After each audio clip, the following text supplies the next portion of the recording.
تبارك الذي جعل في السماء بروجا وجعل فيها سراجا وقمرا منيرا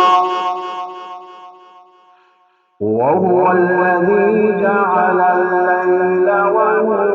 والنهار خلفة لمن أراد أن يذكر أو أراد شكورا وعباد الرحمن الذين يمشون على الأرض هونا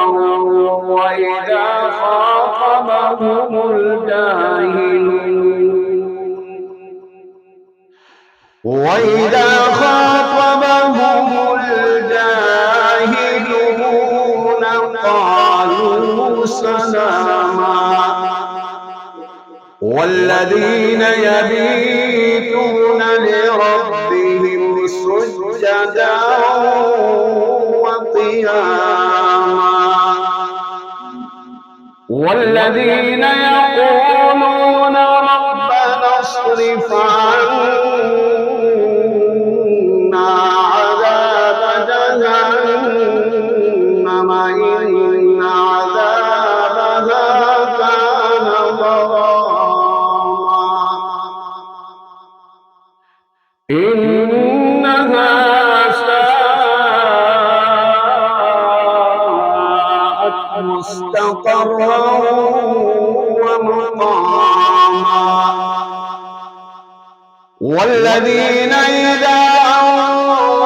أنفقوا لم يسرفوا ولم يقتروا وكان بين ذلك قواما والذين لا يدعون مع الله إلها آخر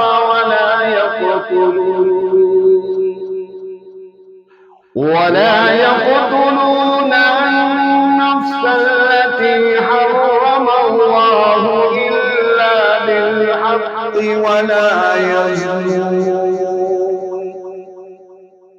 ومن يفعل ذلك يلقى أثاما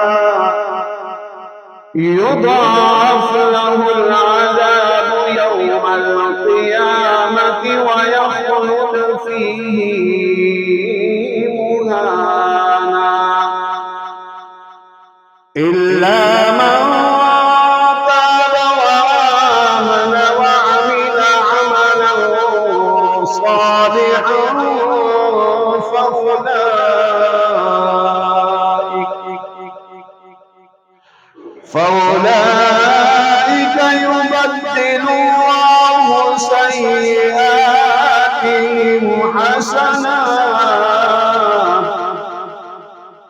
فأولئك يبدل الله سيئاتهم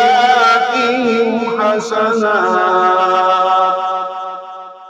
وكان الله غفورا